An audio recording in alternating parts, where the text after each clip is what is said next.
Hi, I'm Adam Summer. You're listening to the Yerushalmi Talk podcast with the support of the Yeshivat Devar Yerushalayim in Har Nof, Jerusalem. This is Kilayim, Chapter 5, Halacha 6 in the Art Scroll on 51b2. This will be a half daf if you're doing a Daf Yomi, so combine it with Halacha 7, and that will be a full daf. Now, in the two preceding Mishnahs, we're going to learn that if someone is planting foreign seed in a vineyard, the vineyard and the foreign seed immediately become prohibited for benefit. But if foreign seed sprouts in the vineyard by itself, it does not become prohibited until the owner discovers it and allows it to continue growing. And this Mishnah is going to be talking about the definition of planting and sprouting.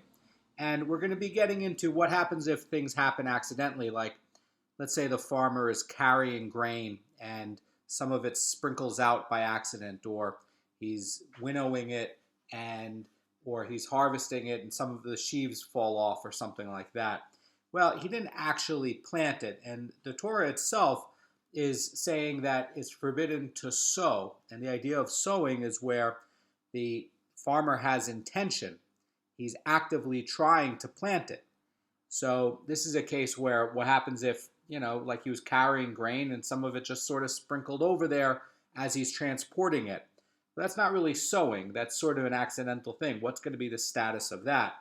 So the Mishnah says that if someone was passing through his vineyard and he's carrying grain seeds and the seeds fell from him accidentally or even unwittingly, in other words, he's unaware that the seeds fell into the vineyard, and he's not trying to plant in it. He's not using those. He wants those seeds for another purpose. He doesn't want to plant with them. He wants to turn them into bread or sell them or whatever. And it says, or if the seeds were unwittingly released into the vineyard with fertilizer or with water. In other words, maybe he had some fertilizer and, sometimes the animals will, eat the seeds, and sometimes they'll go to the bathroom, and sometimes some of these seeds might end up being viable. What about that? So that's going to be where you're using the fertilizer perhaps from an animal and you're sprinkling it onto the field, or maybe some of it fell into the water and you're sprinkling some of the water onto there. Or if he was sowing his field with seed and the wind blew some of his seed into the adjacent vineyard behind him. In other words, on some of the flat areas in Jerusalem along the hilltops, it gets to be quite windy. What if he's throwing, barley seed? He's done all of his separations correctly, but you get a high gust and it just sort of, picks up the seeds in the air and blows a couple of them into a vineyard. And, what about that? And it says, in the event that the seed subsequently sprouts in the vineyard, in these cases, it's permitted. So since the vineyard in these cases is going to be where, like, it's behind the farmer and he doesn't see the seed being blown into it and he's unaware that the, seed was done with a foreign product and he didn't intend it. And, in these cases, it's not really the farmer's action where he's trying to sow it that way. It's the farmer's action of trying to do something else. And in all of these cases, it happened without his awareness. And then the status is where the seed sprouted by itself. Now, in Devarim 22:9, the Mishnah, this is where it's getting its source from. It's saying that you shall not sow your vineyard with Kilayim, lest the fullness of the seed that you sow becomes forbidden. And the phrase, you shall not sow, is understood, says the Rosh, as referring to sowing with awareness and approval. Now, the Rambam is going to explain this like this. He's going to say that the Mishnah's rule is based on the latter phrase, lest the fullness of your seed that you sow become forbidden. The Rambam is explaining this Mishnah like this, that when the sowing occurs unintentionally and it goes through a person's action, it is as if he did not do the act of sowing at all. And although, says the Rambam in Hilchos Kilayim, that the Mishnah is teaching that spontaneous growth does not become forbidden immediately, the farmer nonetheless must uproot it when he does discover it. That's what we learned in the last Mishnah. So upon uprooting it, he can benefit from the growth as well as from the grapes. However, If he discovers this growth and he continues to let it to grow, then he's maintaining the Kilayim in the vineyard. And that's going to be where everything becomes forbidden, not only the seed that was accidentally done, but also the grapes and the vines themselves. So we're going to get into more cases about this. The Mishnah continues and says, if, however, the wind blew the seed into the vineyard before him and it subsequently sprouted, Rabbi Akiva says he destroys the plant in accordance with the following guidelines, that if the seed merely sprouted as grass, he should turn it over to uproot it. And if it developed further and the kernels have begun to ripen, so in other words, it's going to be a much later stage where you already have grain growing on the stalks, the Mishnah says he should shake the kernels out of the ears and scatter them. And if they have already brought forth grain, it should be burnt. So this is going to be a difference where in the last part of the Mishnah, the field was behind you and you're throwing your barley seeds or your wheat seeds and the wind gust picks it up and blows it behind you. You didn't purposefully plant this and you weren't aware of it.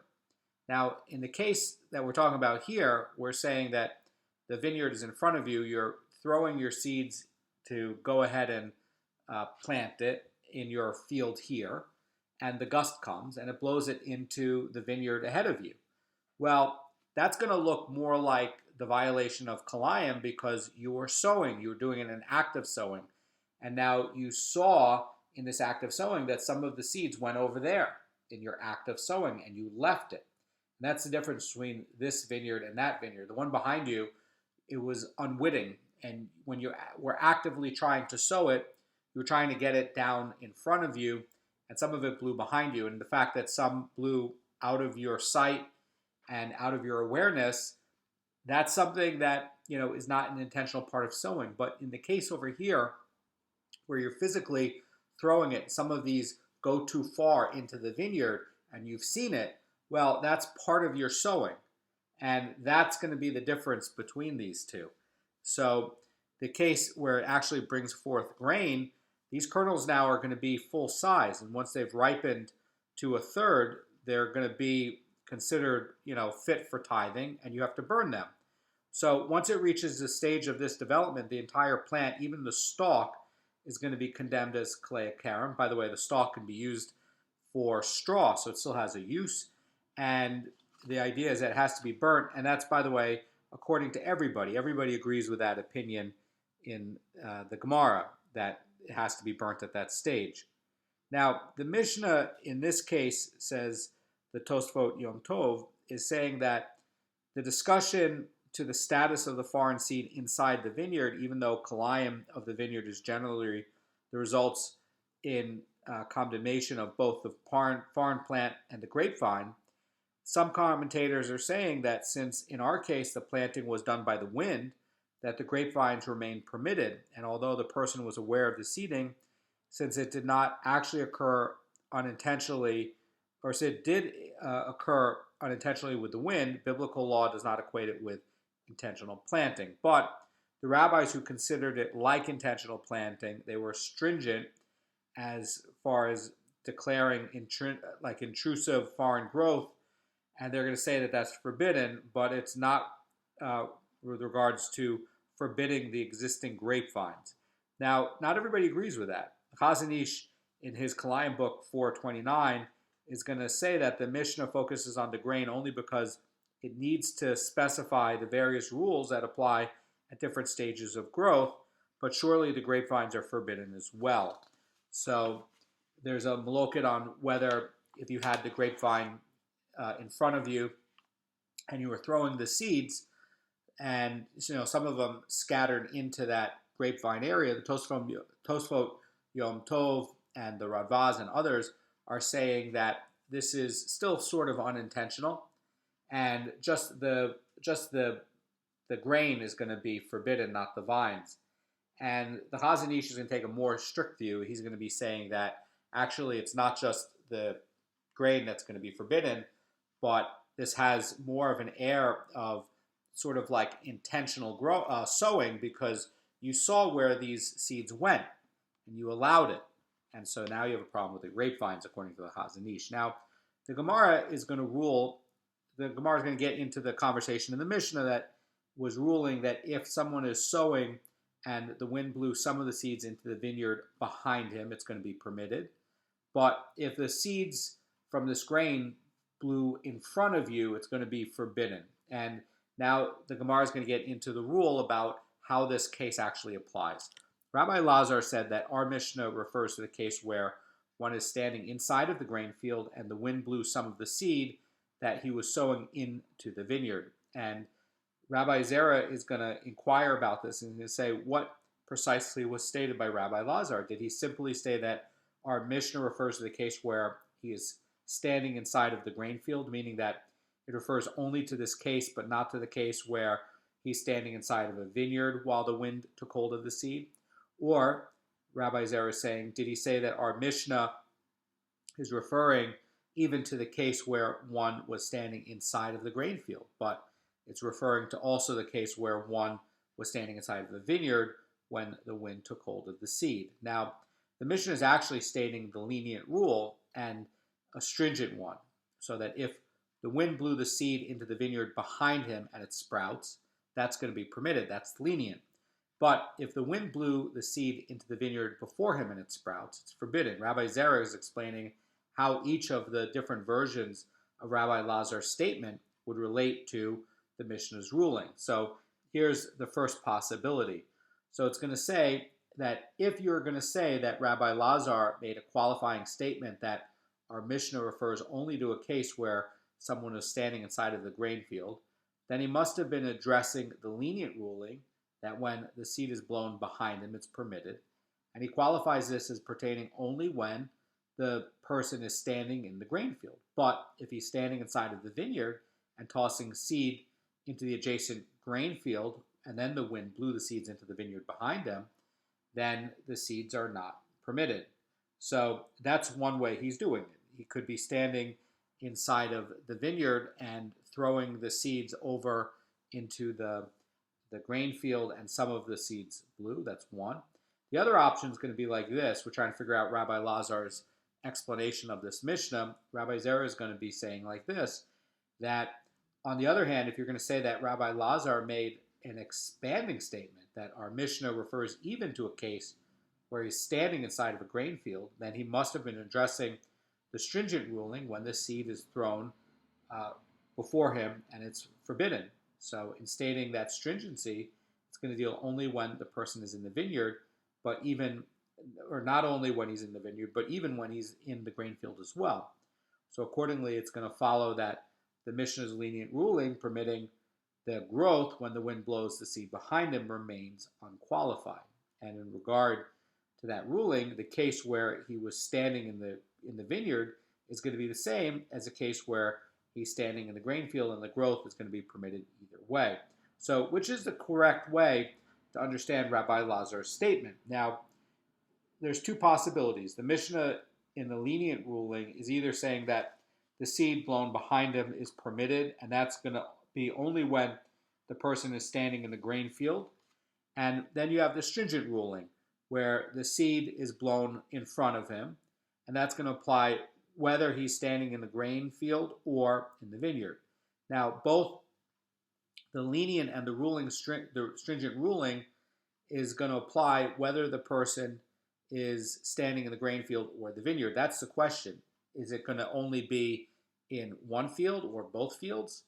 So the Gemara is going to resolve this, and it's going to say, let us learn the resolution from the following brisa, that Rabbi Shimon ben Yehuda says in the name of Rabbi Shimon that if someone was sowing a field and the wind blows the seed into the vineyard behind him, then the growth is permitted because it is considered an unavoidable mishap. So the idea, says the Marafulda, is that since the person is unaware that the vineyard is now seeded, then the germination of the seed is considered an unavoidable onus, which is a mishap, which does not render the growth forbidden. So it looks like this Baraisa is mirroring what the Mishnah is ruling with regarding the wind blowing the seed behind him. But it's going to continue, and it's going to say that, now, what case are we dealing with here, says the Gemara? If you say that it is a case where he is standing in a vineyard and throwing grain seeds into an adjacent grain field, then I will say that why is tossing grain seeds from a vineyard where he's committing a transgression, because he knows that some of them are likely going to fall into it. And you could say that, the growth is permitted because it is considered an unavoidable mishap. How could you say that? Because you know that it's sort of done in a unusual or reckless manner, and certainly some seeds are going to end up in your vineyard. So how can you allow it? So the Gemara concludes that it must be a case where he's standing in a grain field and the wind blows the seeds into a vineyard behind him. So the idea is that, if he was standing in a vineyard and throwing the seeds into a grain field, and then some of the wind blew some of the seed back into the vineyard behind him, then even if the seed falls behind him, it would be forbidden, because again, it's not a normal way to throw seeds. So clearly this Mishnah's leniency must only be talking about where he's in a grain field only and some of the seeds fall behind him into a vineyard. It's not talking about where you're in a vineyard trying to throw seeds into a different area, which is going to be where you're going to grow grain, and some of the seeds blow back into your vineyard where you're standing. That's unusual, and it's going to be kind of obvious that some seeds might end up in your vineyard, and so that's not really an unavoidable onus. It's not really an unavoidable mishap. That was just sort of a little bit silly.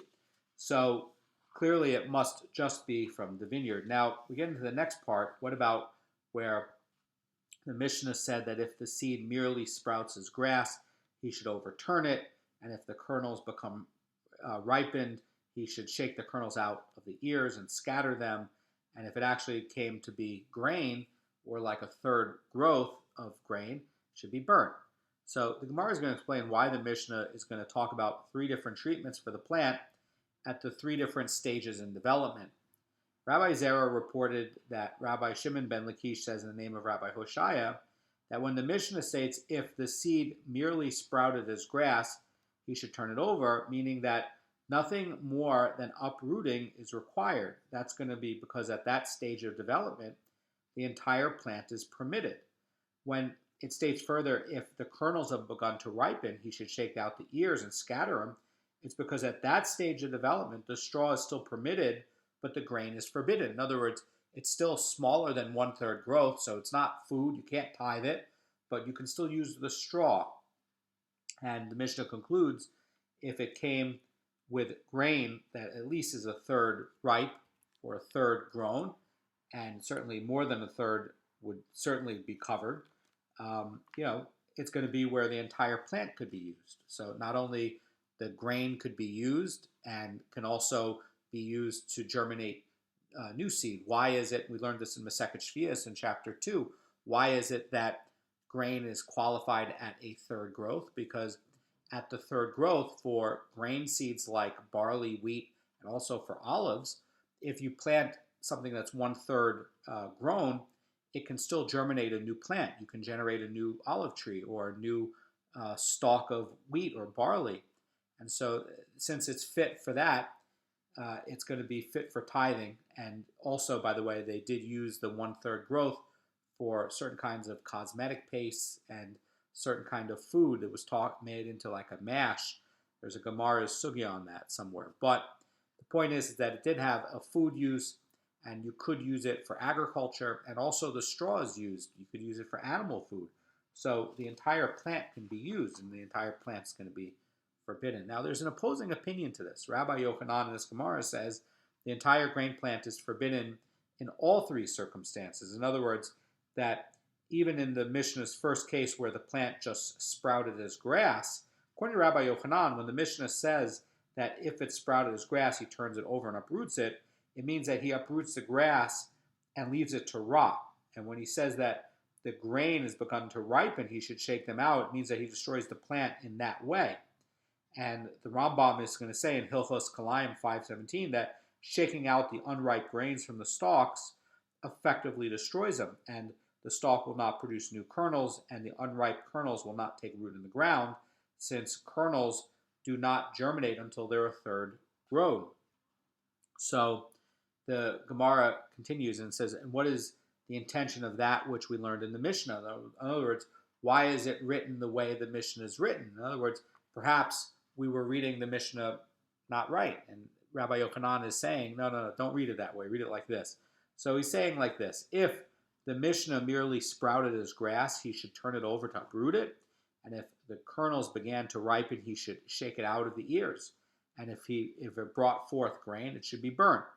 So the fact that the entire plant is equally forbidden, regardless of the state, according to Rabbi Yochanan, is going to be where you're destroying it each way. So the question is, why does the Mishnah not just prescribe burning in all three cases? And the idea is that the Mishnah is in accordance with that which we learned in the Mishnah elsewhere. That's going to be in Truma 33b, and that's 33b in the Art Scroll, and Tamora in the Art Scroll 33b, and or in a non-Art Scroll, still 33b since it's the Bavli. So concerning Orla and Kilayim of the vineyard, both of which are forbidden for benefit and must be destroyed, that which is usual to be burnt, like dried fruit, will be burnt. And that which is usual to be buried, like liquids, is going to be buried. And since grass and unripe kernels are too moist to be burnt, the Mishnah is ruling that the grass should just be uprooted and the unripe kernels should be shaken from the ears. In other words, each way is a destruction. And, it's consistent with Tamora that for the dried foods, you're burning it like you are for the grain. But for the things that are still wet, like the sprouts, you're just overturning them, which is literally burying them.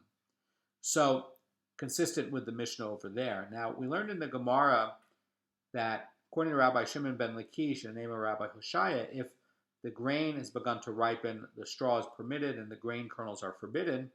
The Gemara now is going to cite cases in which Shimon ben Lakish distinguishes between straw and kernels, even for fully grown grain. Now, the Gemara says like this: Rabbi Yaakov bar Idi says in the name of Rabbi Shimon ben Lakish that even when the grain kernels are fully grown, sometimes the straw is permitted and the grain is forbidden as kalei karam, and sometimes the straw is forbidden as kalei karam and the grain is permitted. So how could this possibly be? Gemara says like this: if someone planted grain legally at the proper distance from a vine, and later, after the seed sprouted but had not yet developed, he spread a branch of vine over the grape plant, and the straw, which grew in a permitted way before the vine was spread over it, it's permitted, but the grain which developed is now going to be in a prohibited state after the vine is spread over the plant. Now, on the other hand, if someone planted grain illegally beneath the grapevine, and that stretched over on a trellis, and later on, after the seed sprouted, but had not yet developed the kernels, he removed the branches from above the grain plant. Then the straw, which grew in a prohibited state while the vine was spread over it, that's going to be forbidden. But the grain, which develops in a permitted way after the vine is removed, is going to be permitted. Now, we learned something similar to this in Masechet Shvius regarding dyes, like dyeing clothing, that you can have plants that have multiple uses, and plants can have multiple parts that can be used in different ways. And that's going to be something similar to here. So if you had a grapevine grown over the straw is usable for animal food, that's not human food, and then this is before the kernels came, which is going to be for human food, and you took it away. Well, you're allowed to use the kernels, but you're not allowed to use the straw. And the Gemara now is going to object to this ruling. Rabbi Zera analyzed the ruling and objected and says it's understandable that in the first place where the vine was spread over the planted grain after the straw has sprouted, but before the kernels formed, that the straw was grown in a permitted way, and that's going to be allowed. And the grain now is grown illegally. It's forbidden. But the second case is going to be the issue. And the second case is going to be where something was grown in an illegal way, and then how can it be where it's now part of it is permitted, since the base of it is going to be in a legal way? How can that be? So the Gemara is going to say that, if you're going to say that the straw that was grown illegally is forbidden, yet the grain is permitted, why is the grain that drew nourishment and grew from within this prohibited straw, why are you going to say that that is permitted? In other words, how can something that grew from something within the same plant be from a prohibited part, and then the outgrowth now becomes permitted? How can that be? The Gemara is going to explain it. Rabbi Zera raised the question and follows his own opinion stated elsewhere, that Rabbi Zera says in the name of Rabbi Yonatan regarding a single onion of Kilayim in a vineyard. That is a case where you have the onion that originally grew in a vineyard and was prohibited as Kilayim, and then it gets uprooted from the vineyard and replanted outside of the vineyard where it continues to grow permissibly. And even, says the Gemara, if it added new growths many times more than the amount of the original growth, it is still prohibited in its entirety. Why? Because the new growths that sprout from a prohibited root cannot nullify the prohibited root. So following this reasoning, Rabbi Zera is effectively arguing that in this case too, on the stalk of grain that now produces, from the straw, now produces like grain that you can have and use, so too, although the kernels developed under a permitted condition, since they came forth from the prohibited straw, they must also be prohibited. But Rabbi Shimon ben Lakish is disagreeing with Rabbi Zera. It's holding that when an onion of Kilayim is replanted outside of the vineyard, the new growth which was produced permissibly does nullify the original growth of Kilayim. In other words, he's saying here too that the grain kernels that sprout from the forbidden straw in a now permitted way are also going to be permitted. Now, how could this be where Rabbi Shimon ben Lakish is holding that you can have it where you get this nullification? Well, if the onion adds 200 permitted parts after it gets replanted, then you have a mixture where within the onion itself there's one forbidden part and there's 200 permissible parts. And then in that case, Rabbi Shimon ben Lakish is maintaining that the replanted onion is not deemed to be growing from the original portion, but rather from the ground. And he's saying that the added growth comes from a permitted source in that way. So that's one way that could be, and that's a maloket between Rabbi Shimon ben Lakish and Rabbi Zera on that. So, the question is, would the added growth be from a permitted source and now be allowed, so that, the onion, basically is nullifying the forbidden source, and now it's going to be, more than 200 parts that are going to be permitted, and it nullifies it? Or is it going to be like what Rabbi Zera is saying, where, look, once something was forbidden, even if something is permissible, but it grows out of it, it's still going to be forbidden. So the Gemara doesn't answer that. And we'll get into Halacha 7.